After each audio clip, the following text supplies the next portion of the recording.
The canyon walls glowed purple under three moons, casting shadows that danced across scales the color of old emeralds. Vormeth could feel his hearts beating slower now, each pulse weaker than the last. 15,000 years had brought him to this moment, lying against cold obsidian rocks that pressed into his belly. His wings, torn and scarred from 100 battles, spread uselessly behind him. The membranes had holes in them now. He would never fly again. Death felt close, like an old friend finally coming to visit after a long absence. Vormeth welcomed it. He had outlived his species, watched the last of the elder flight fall to war and pride and stupidity. His daughter had died 3 centuries ago, his mate long before that. The galaxy had moved on without dragons. Nobody would mourn him. Nobody even knew he existed anymore. His vision blurred as he watched the stars wheel overhead. Beautiful, he thought. At least the view was beautiful. His second heart stuttered, missing a beat. Soon now. Soon the pain would end and he could rest. Then he heard the scream. Metal shrieked against stone somewhere above the canyon rim. Fire bloomed orange against the purple night, followed by a thunderous crash that shook the ground beneath him. Vormeth lifted his massive head, confusion cutting through the fog of approaching death. A ship. Something had fallen from the sky. He should let it be. He should close his eyes and slip away in peace. Whatever happened up there was not his concern anymore. The living dealt with the living. The dying had earned their rest. But then came another sound, smaller, higher-pitched. A child crying out in pain and fear. Vormeth remembered crying like that once. So long ago it felt like another life. He remembered being small and afraid while the world burned around him. He remembered what it felt like when nobody came. His claws scraped against stone as he tried to rise. His front legs buckled. Too weak. He was too weak. His vision went dark at the edges and he collapsed back down, panting. Let go, he told himself. Let go and sleep. One child means nothing against 15,000 years of exhaustion. But the crying continued, desperate and alone. Vormeth dragged himself forward, one pull of his front legs, then another. His back legs barely worked anymore, but he pushed with them anyway. Scales scraped off against the rocks, leaving trails of bioluminescent blue-green blood. That glowed in the moonlight. Each movement felt like tearing apart, but he kept going. The canyon rim was only 100 lengths away. He could make that. He had to make that. It took him until dawn to climb out of the canyon. By the time he pulled himself over the edge, the 3 moons had set and the sun was rising behind the mountains. The wreckage of the human survey ship lay scattered across the rocky plateau. Emergency pods had launched. Vormeth could see their burn marks heading toward the horizon. But one section of the ship remained, crumpled and smoking. The crying came from inside it. Vormeth crawled closer, his vision swimming. He could see through the torn hull now. A small figure huddled inside what had been the cockpit, trapped behind a collapsed support beam. A human child, maybe 12 seasons old, with dark hair and tears streaming down his face. The boy's leg was bent wrong, clearly broken. Their eyes met. The child should have screamed, should have panicked at the sight of a dragon, even a dying one. Dragons were legends in this part of the galaxy, stories parents told to frighten children into obedience. But the boy did not scream. He stared at Vormeth with wide eyes, still crying from pain, but something else crossed his face. Recognition, maybe, or understanding. "You're hurt too," the boy whispered. His voice was so small, barely audible over the crackling of cooling metal. "Your scales are gray, you're dying." Vormeth had not expected that. He had not expected this tiny human to look at him and see suffering instead of threat. He lowered his head, bringing one enormous eye level with the cockpit opening. The boy's whole body would fit inside just his eye socket. One bite could end the child. One swipe of his claw could tear the wreckage apart. But the boy looked at him with something impossible. Concern. "Does it hurt?" the child asked, his own pain momentarily forgotten. "Being that old and hurt, does it hurt a lot?" Vormeth could not remember the last time anyone had asked him that. Could not remember the last time anyone had cared. His throat tightened, a sensation he had not felt in millennia. He managed a slow nod, careful not to shake the unstable wreckage. The boy bit his lip, fresh tears forming, but these seemed different. Not for himself, for Vormath. "I'm sorry," the child said. "I'm sorry you're alone." Something cracked inside the ancient dragon's chest. And it was not his failing hearts. It was something deeper, something he had buried under 10,000 years of war and loss and bitterness. It was the part of him that remembered what his kind had been before they became monsters. The guardians, the protectors, the ones who sheltered the weak instead of devouring them. Vormath reached out with one foreclaw, moving slowly despite the trembling in his limbs. His talons, each as long as the boy was tall, carefully gripped the support beam pinning the child. He pulled, and metal screamed as it bent. The boy scrambled backward on his hands and one good leg, but not away from Vormath, toward him. When the child was free, he crawled through the torn hull and collapsed in the dust beside Vormath's foreleg. The boy looked up at the dragon's face, so high above him now, and did something that stopped Vormath's hearts entirely. The child reached up and placed his small hand on Vormath's scaled snout, right between his eyes. The touch was gentle, warm, full of trust that defied all reason. "Thank you," the boy whispered. "Thank you for coming." Vormath closed his eyes, and for the first time in 3,000 years he wept.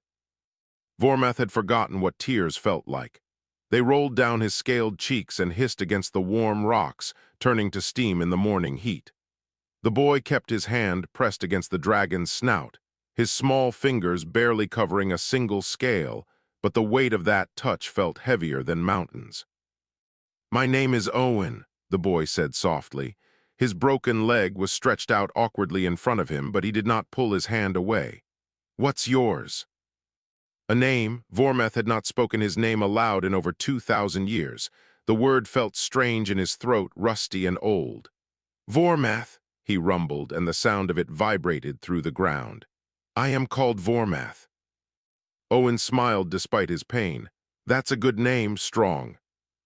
The dragon lowered his body carefully, settling onto the rocky ground so his head rested near Owen. This close, the boy could see the scars that covered Vormath's face, the places where scales had never grown back, the clouded portions of his eyes. "You are injured," Vormath said, though speaking cost him strength he could barely spare. "Your leg." "Yeah," Owen admitted, wincing as he tried to shift his position. "It broke when the ship crashed. The others got away in the pods, but mine wouldn't launch." The door was jammed. He looked up at the dragon with those impossibly trusting eyes. "I thought I was going to die alone in there." Vormath understood that fear better than the boy could know. "I came here to die alone as well," he said quietly. "In the canyon, away from everyone." Owen's expression crumpled with sadness. "That's horrible. Nobody should die alone, not ever." The certainty in the child's voice struck Vormath like a physical blow. Such simple conviction, as if compassion was the only logical choice in the universe. How did humans grow souls this pure? His own species had never managed it. Dragons took what they wanted, fought for dominance, destroyed what they could not control.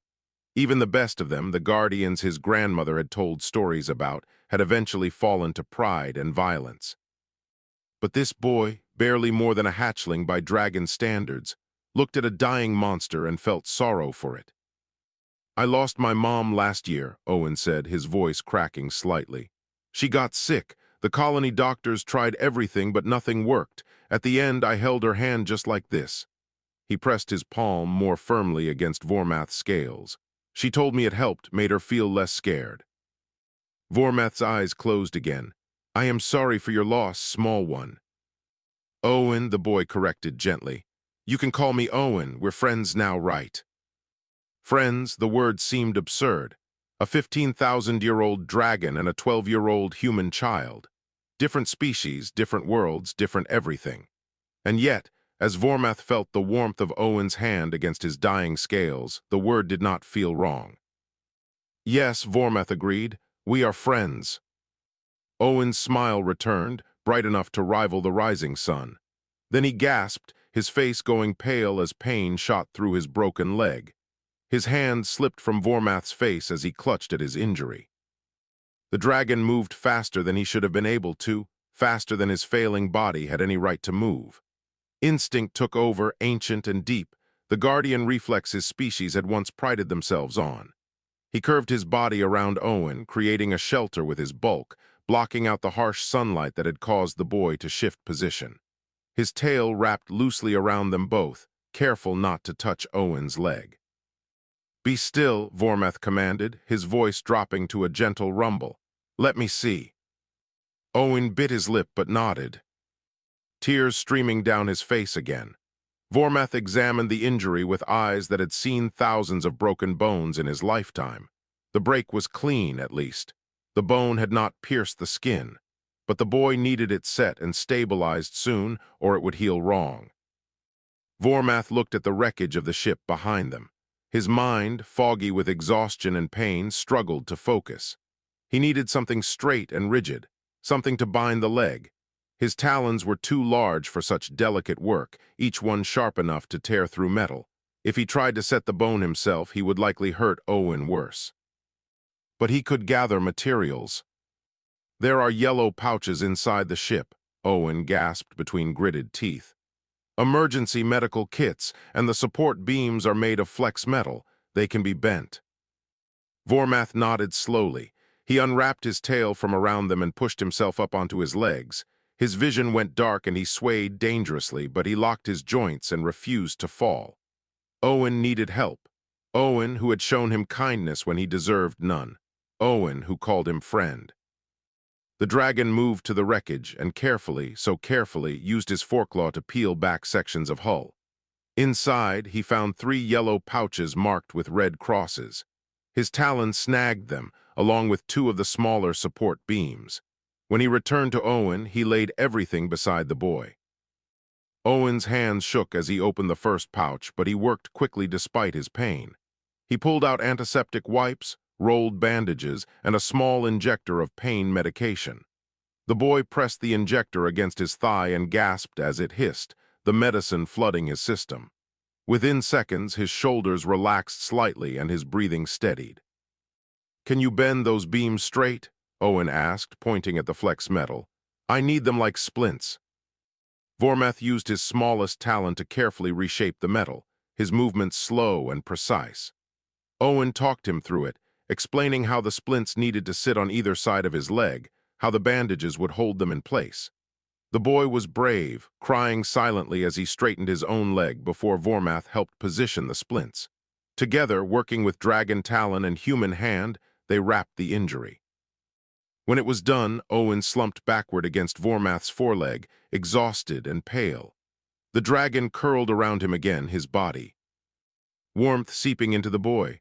"Rest now," Vormeth said softly. "I will keep watch." "You need rest too," Owen mumbled, his eyes already closing. "You're hurt worse than me." Vormeth did not argue. He was hurt worse. His hearts were still failing, his organs shutting down one by one. But something had changed in the last hour. Something had shifted deep in his chest, past the failing organs and ancient scars. He had purpose again. Owen's breathing evened out as sleep took him. Vormeth watched the horizon, alert for any danger despite his exhaustion. In the distance, he could see predators moving along the ridge line. Razor wolves drawn by the scent of blood and fuel. They would come eventually, but not while he still drew breath. The dragon settled his head beside Owen's small form, and for the first time in millennia, Vormeth chose life over death. Not for himself, for this boy who had placed his hand so gently upon him and called him friend. Owen woke to the sound of Vormeth's breathing, deep and rhythmic like distant thunder. The pain in his leg had dulled to a manageable ache thanks to the medicine, but when he tried to move, the dragon's tail tightened slightly around him. Not restraining, just protective. "Easy, small one," Vormeth rumbled without opening his eyes. "The razor wolves came near during the night. They left when I showed them my teeth, but they may return." Owen looked around and saw gouges in the rocky ground where massive claws had scraped, marking territory. He shivered despite the warmth radiating from Vormeth's scales. What are razor wolves? Hunters pack predators with crystalline fangs that can tear through most metals. They are native to this world. Vormath finally opened his eyes, and Owen noticed they seemed slightly clearer than before, as if rest had given the dragon some small measure of strength back. "You should eat. There is a water source 200 lengths that direction." He gestured with his snout toward a gap in the rocks. "And purple fruit grows near it, safe for humans." "How do you know what's safe for humans?" Owen asked, surprised. Vormath's expression grew distant. "I am old Owen, old enough to remember when dragons and humans first met long before your people built ships that could travel between stars. We shared worlds once in the early days. Some dragons learned your kind well." He paused. "Too well, perhaps. We learned how fragile you are.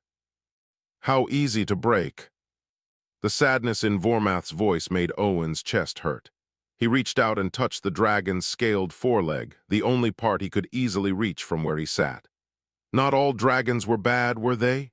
You saved me. You're protecting me now." "I am the last," Vormath said quietly.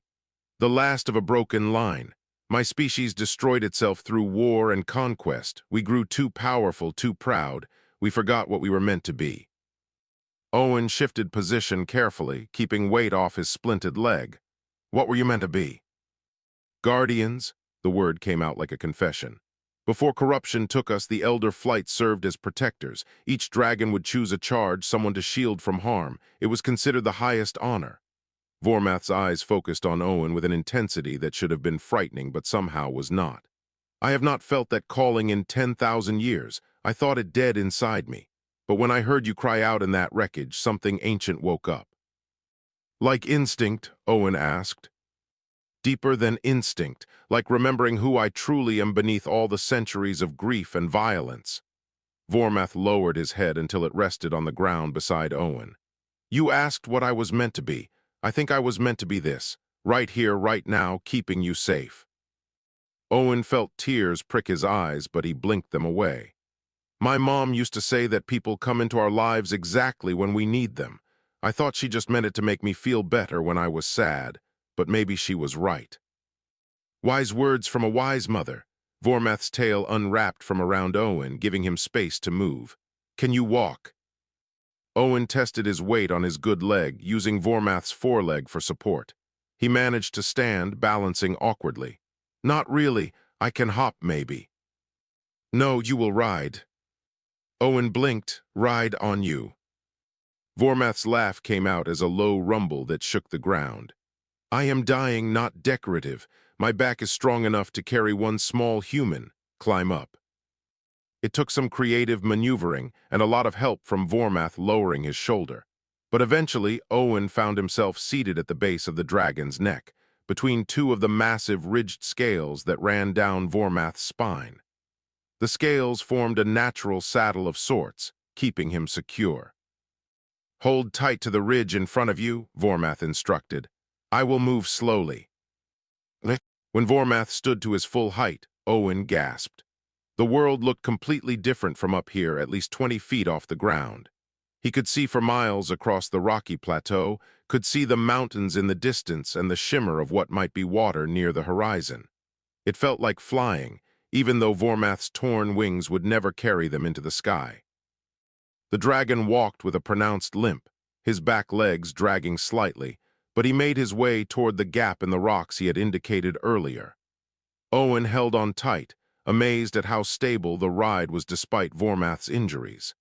The dragon moved with the careful precision of someone used to carrying precious cargo, each step measured and sure. They found the water exactly where Vormath had said it would be.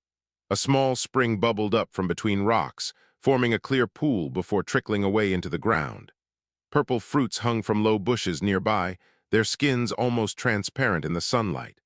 Vormath lowered himself so Owen could slide down, then watched as the boy drank deeply and gathered fruit in his shirt. "You're not eating," Owen observed, juice running down his chin as he bit into his second fruit. "Dragons do not need to eat often. Once every 10 days is sufficient, less for one as old as me." Vormath settled beside the pool, his reflection fractured in the moving water. "I last ate 16 days ago. I came to the canyon to die, remember? I did not plan to need food again." Owen stopped chewing. "But you do need it now, right? You're not planning to die anymore." Vormath was quiet for a long moment, watching the boy with those ancient eyes. "No," he finally said, and the word felt like an oath. "I am not planning to die anymore, not while you need me." "Then you have to eat," Owen insisted. "What do dragons eat?"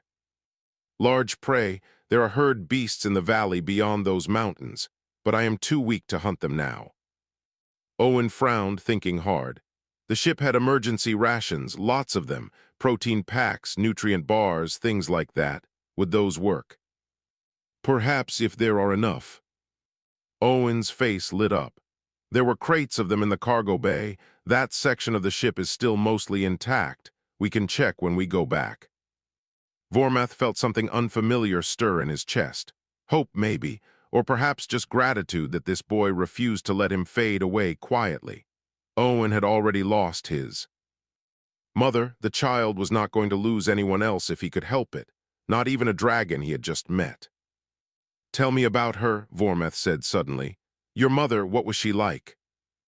Owen's expression softened. As they sat by the pool, the boy talked about a woman named Sarah who worked as a botanist on the colony, who sang off-key while cooking, who read Owen's stories every night even when she was exhausted from work.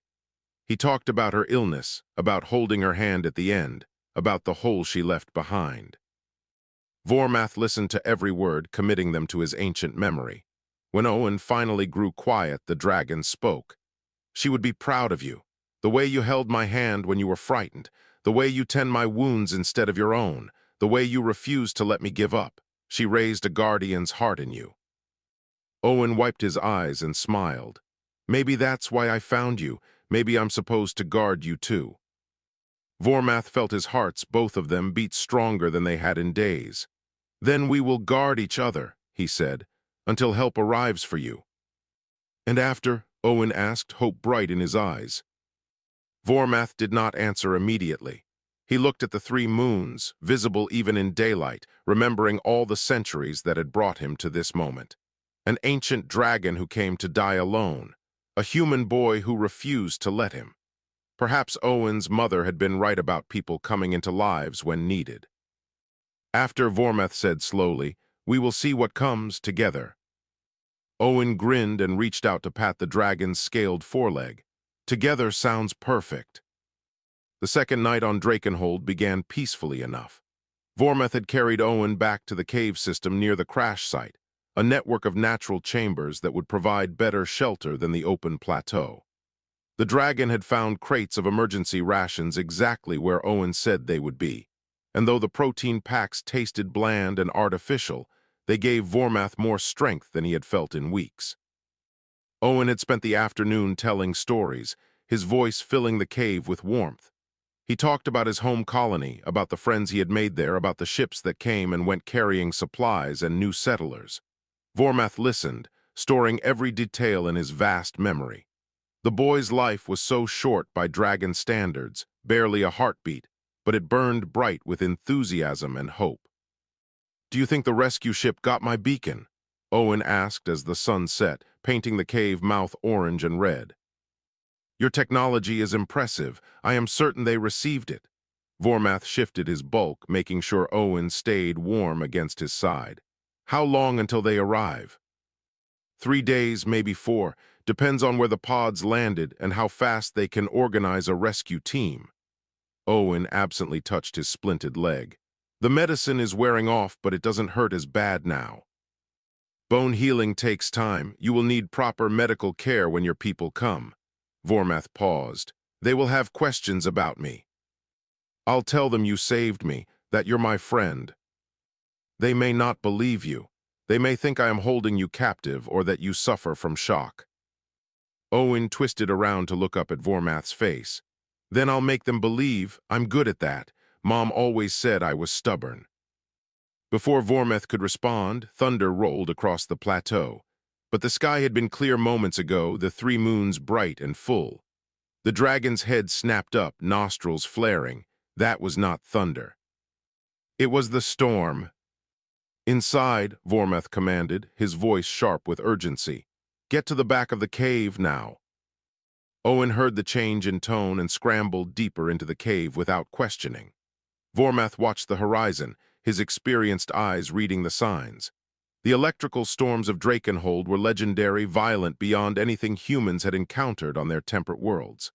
The sky was already turning black, clouds boiling up from nowhere. Lightning forked between them, purple and green instead of white, carrying enough charge to fry a ship's systems in seconds. Worse, storms drove the predators to shelter.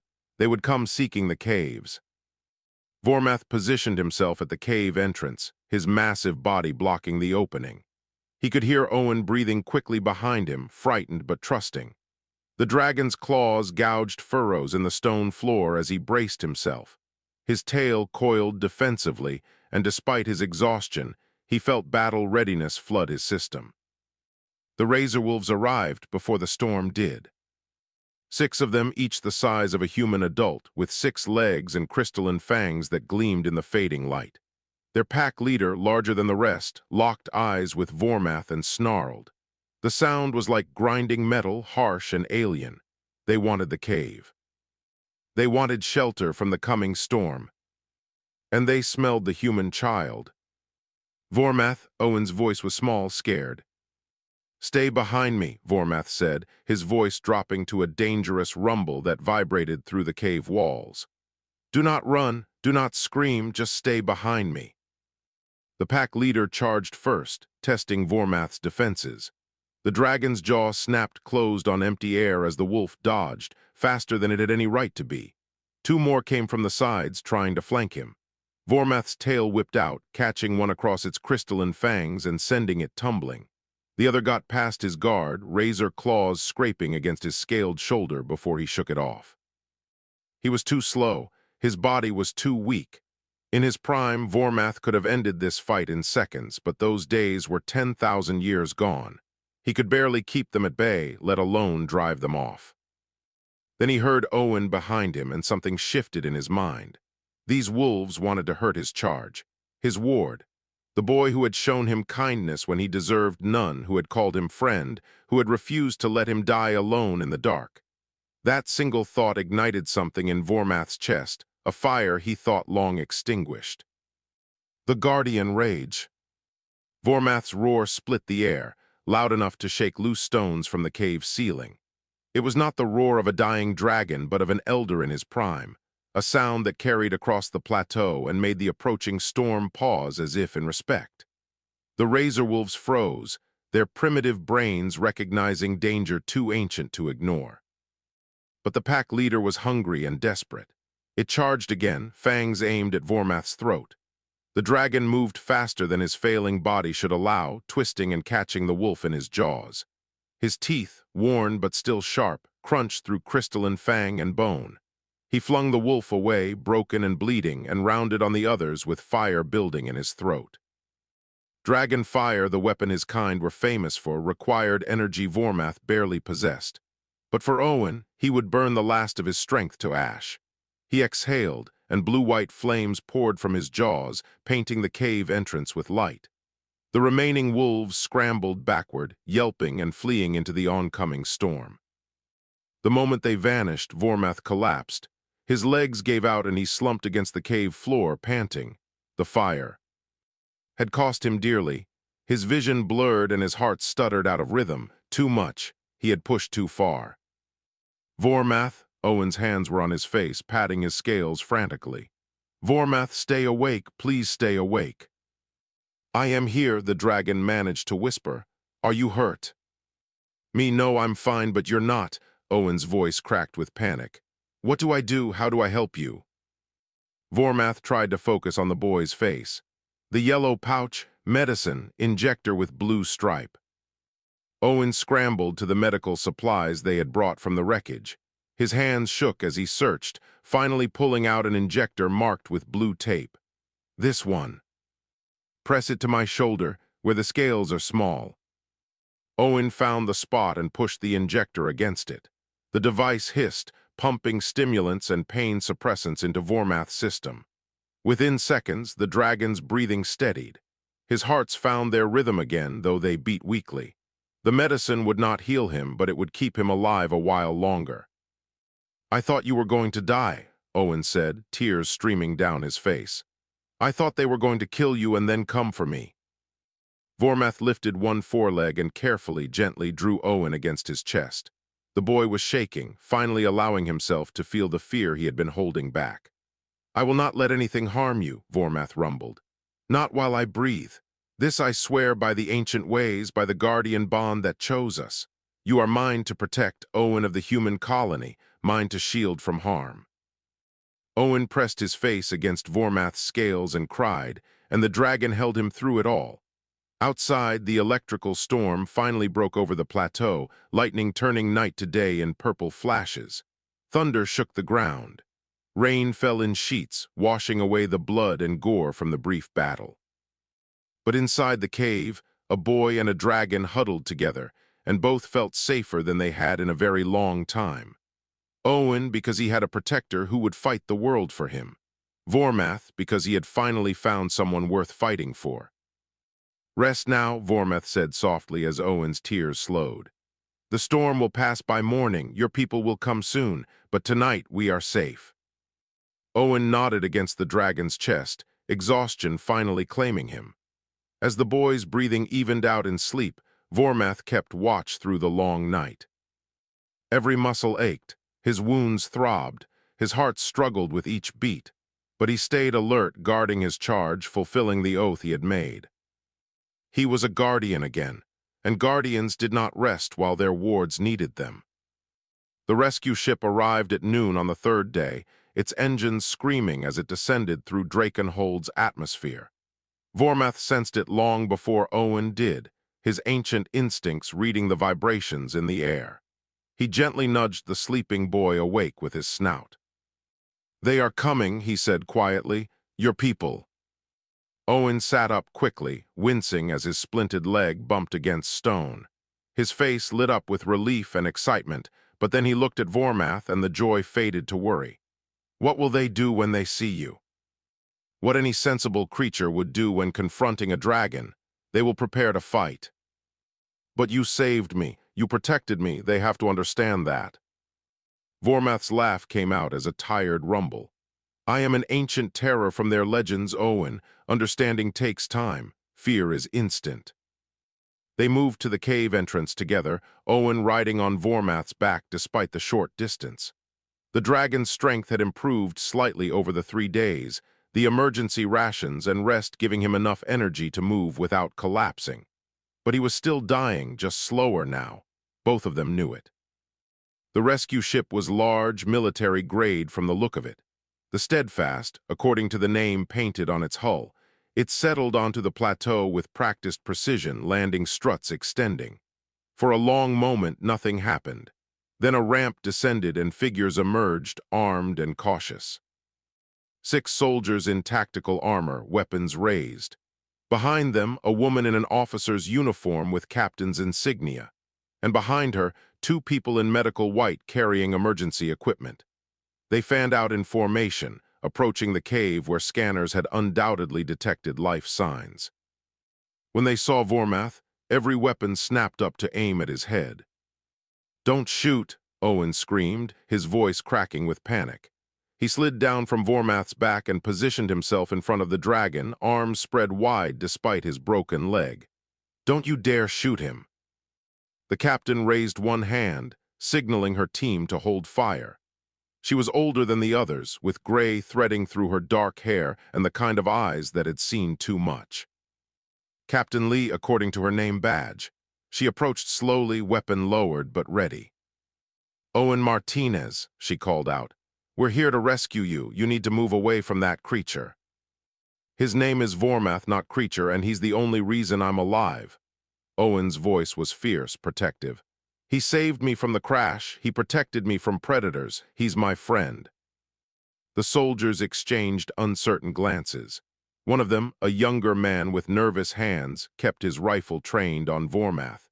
"Dragons are hostile, kid. They destroyed entire colonies in the border wars." "That was 300 years ago," Owen shot back. "Vormeth wasn't part of that. He's been alone on this planet for centuries. He came to help me when he heard me crying." Captain Lee studied Vormeth carefully, her professional mask hiding whatever she felt. "Dragons are extinct, At least that's what the xenobiology reports say. The last confirmed sighting was 50 years ago. I am indeed the last, Vormeth said, his voice resonating across the plateau. Several soldiers flinched at the sound, but Captain Lee stood her ground. I came to this world to die in peace. Your child crashed near my resting place. I could not ignore his suffering. Suffering you could have ended permanently, the captain pointed out. Why didn't you? It was a fair question, Vormath had to admit. A question any soldier would ask when facing a predator species. Because he placed his hand upon me and showed me kindness when I deserved none. Because he saw me dying and felt compassion instead of fear. Because he reminded me what my kind were meant to be before we lost ourselves to violence. One of the medics, a woman with kind eyes and quick hands, stepped forward despite the danger. I'm Dr. Davis. May I examine you both? The boy clearly has injuries that need treatment. Vormath lowered his head in permission. Tend to Owen first. His leg was broken in the crash. Dr. Davis approached cautiously, her partner following with medical scanners. When they reached Owen, they knelt beside him and began their examination. The boy endured it impatiently, constantly looking back at Vormath to make sure the soldiers had not moved closer. The splinting is excellent, Dr. Davis said, surprised. Clean break, properly aligned, minimal swelling. Who set this? We did it together, Owen explained. Vormath got the supplies from the ship and I told him how to help me. He was really careful even though his claws are huge. Dr. Davis glanced at Vormath, reassessing. She pulled out a scanner and pointed it at the dragon. Her expression shifted from cautious to shocked. Captain Lee, you need to see this. The captain moved closer, looking at the scanner's display. Whatever she saw there made her jaw tighten. These readings can't be right. They are, Dr. Davis said quietly. His organ systems are failing. Multiple heart defects, degraded neural pathways, cellular breakdown consistent with extreme age. He should be dead already. I don't understand what's keeping him alive. I do, Owen said fiercely. He's staying alive for me. He won't let himself die until he knows I'm safe. Vormath felt the weight of their stares. He had known his condition was terminal, but hearing it confirmed in human medical terms made it real in a new way. The boy speaks truth. I was ready to accept my end, but Owen needed me, so I chose to remain. Captain Lee holstered her weapon and stepped forward until she stood directly in front of Vormath's massive head. She looked into his ancient eyes for a long moment, reading something there that made her decision. We have medical facilities on the Steadfast, advanced life support systems. If you're willing to trust us, we can try to stabilize your condition. No, Vormath said immediately. I am 15,000 years old, Captain. I have lived long enough. Do not waste your resources on extending my suffering. It's not for you, Owen said, tears streaming down his face. It's for me. Please, Vormath, please don't leave me yet. I just lost my mom. I can't lose you too. The dragon closed his eyes, feeling the boy's pain as if it were his own. This child had already endured too much loss, but dragging out the inevitable would only make it worse when the end finally came. Owen, I am dying. No technology can change that. But it can give us more time, Owen insisted. Even a little more, please, please try. Captain Lee watched the exchange with something like understanding in her eyes. She had probably lost people too, probably knew what it felt like to beg for just a few more days, a few more hours. We're not asking you to live forever, she said to Vormath. Just long enough to give the kid some time to say goodbye properly, not like this, rushed and desperate. He deserves better than that. Vormath looked at Owen's tear-stained face at the hope and fear warring in his expression. The boy had given him so much in 3 days, had shown him kindness, called him friend, refused to let him die alone in the dark. How could he deny Owen this one request? Very well, Vormath said quietly. I will try. For you, Owen, only for you. Owen's sob of relief broke Vormath's hearts. The boy threw his arms around the dragon's snout, holding on tight. Thank you so much. The medical team moved quickly after that, setting up portable equipment around Vormath. Dr. Davis worked with careful efficiency, attaching monitors and running scans while explaining everything she was doing. The soldiers maintained their perimeter but lowered their weapons, no longer seeing the dragon as an immediate threat. Captain Lee helped Owen stand, supporting him as he balanced on his good leg. "We'll get you both to the ship. The medical bay can handle your leg and keep him stable while we figure out long-term options." "Long-term?" Owen looked up hopefully. "One step at a time, kid. First we keep him breathing, then we see what else is possible." She looked at Vormath with an expression that might have been respect. "You protected our colonist when you had nothing to gain and everything to lose. The Terran Alliance doesn't forget debts like that." Vormath felt something unfamiliar stir in his chest. Not hope exactly, but perhaps the shadow of it. These humans were choosing to help him, a dragon, a creature from their nightmares, because he had helped one of theirs, because Owen believed in him. Maybe humans really were different. Maybe that was why they had inherited the galaxy while dragons faded into extinction. They chose compassion over fear. They extended hands to enemies. They saw worth in the broken and dying. "Can you walk to the ship?" Captain Lee asked. "Or do we need to bring heavy lift equipment?" "I can walk," Vormath said, pulling himself to his feet with effort. Owen climbed back onto his shoulders, settling into the familiar spot between his neck ridges. The dragon took one step, then another, following the humans toward their ship. Toward hope, however fragile. Toward a future he had never imagined.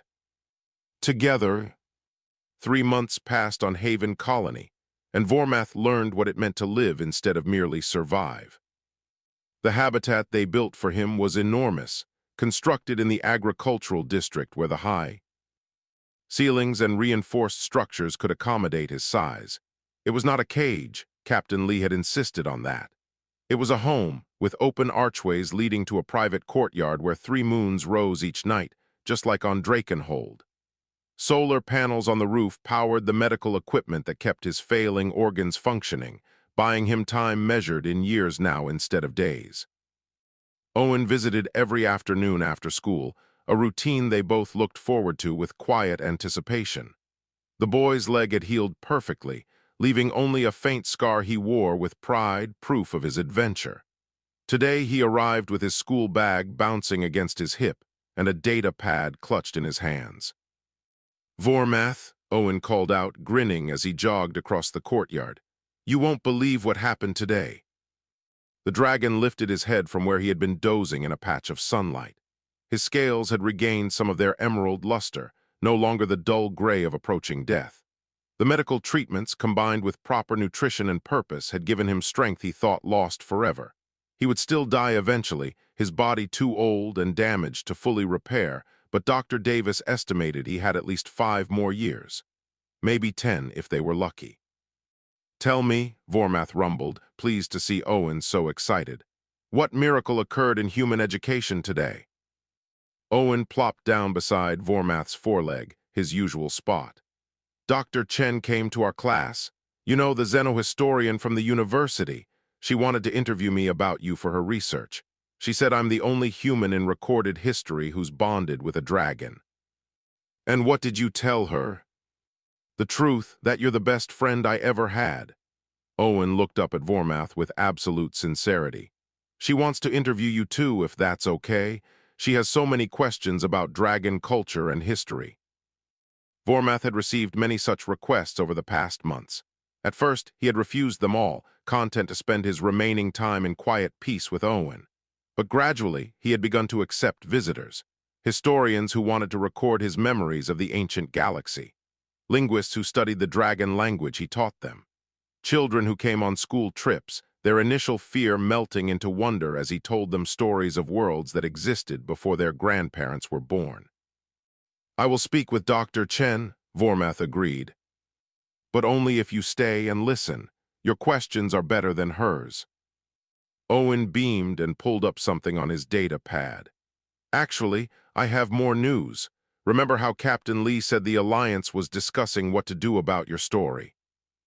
"I remember. They were concerned about precedent. A dragon living among humans might inspire other ancient beings to emerge from hiding." "Well, it did," Owen's eyes sparkled with excitement. 3 species we thought extinct have made contact in the last month. A silicon-based entity from the Forge Nebula, a hive consciousness from the outer reaches, and something called a star singer that lives in the coronas of suns. They all said the same thing. They've been watching humanity, and they saw how we treated you. They said if humans could show compassion to a dying dragon, maybe there was hope for connection instead of hiding. Vormath felt something profound settle in his chest. His choice to help Owen, that single moment of weakness when he could have let the boy die and slipped away into darkness, had created ripples across the galaxy. The universe changes in unexpected ways, he said softly. Small acts of kindness becoming great waves of change. The Alliance wants to create a new program, Owen continued, reading from his data pad. Cultural exchange and sanctuary for elder species. They're calling it the Guardian Initiative, and they want to name you as the first official member. They'd pay for all your medical care, give you a formal position as an advisor and teacher. They want to hire me, Vormath's amusement rumbled through the courtyard. I am 15,000 years old, Owen. I came to Drakenhold to die. But you didn't die, you chose to live, you chose me. Owen's voice grew serious, mature beyond his 12 years. And now other beings are choosing to live too, choosing to trust humans because of what you started. That means something, Vormath. That means everything. The dragon looked out across the courtyard to where other visitors wandered the colony grounds. He saw humans going about their daily lives, saw them glance toward his habitat with curiosity instead of fear.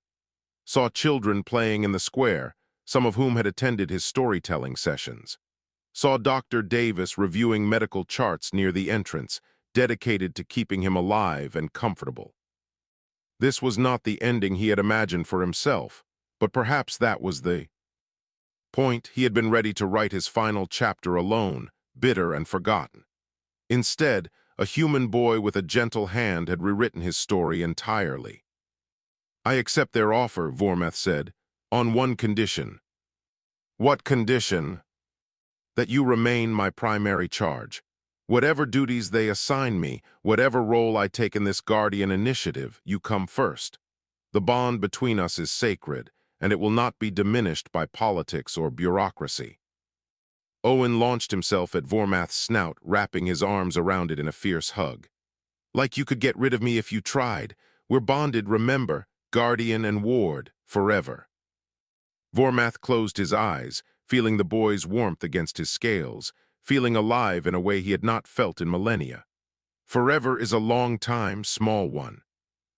Then it's a good thing dragons live so long. Owen pulled back and grinned.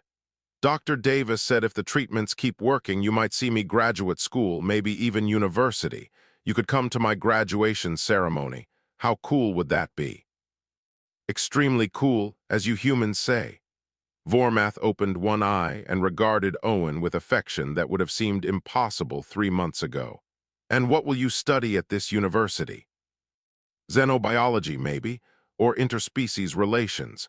I want to help other humans connect with other species the way we connected. I want to show them that the scary things aren't always scary. Sometimes they're just lonely and hurting, and they need someone to see them differently. Vormath's hearts, both of them, swelled with pride.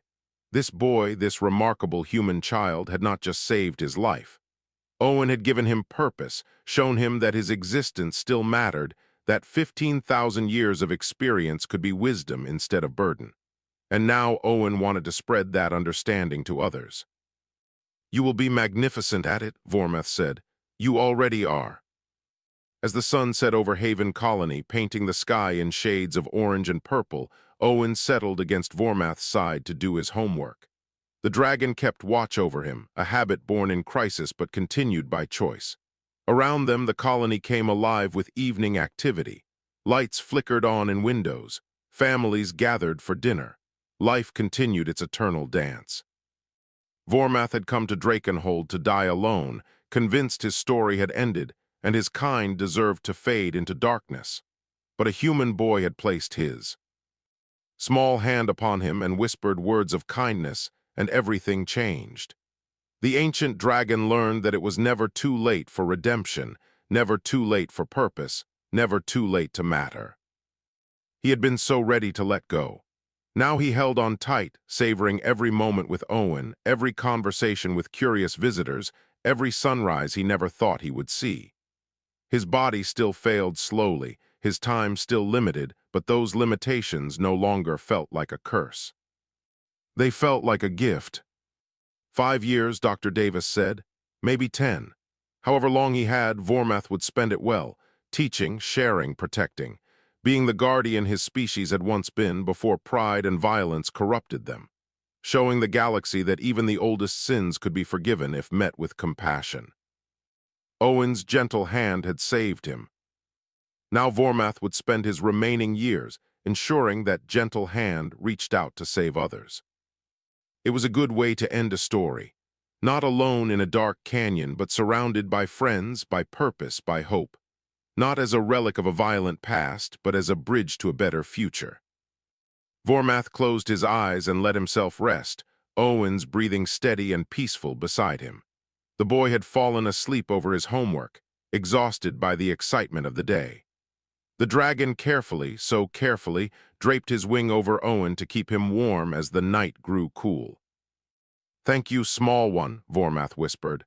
"Thank you for seeing me, thank you for choosing me, thank you for teaching me that life is worth living even at the very end." Owen murmured something in his sleep and snuggled closer. And under 3 moons on a colony world far from Drakenhold, an ancient dragon who had accepted his final end discovered something better. A new beginning.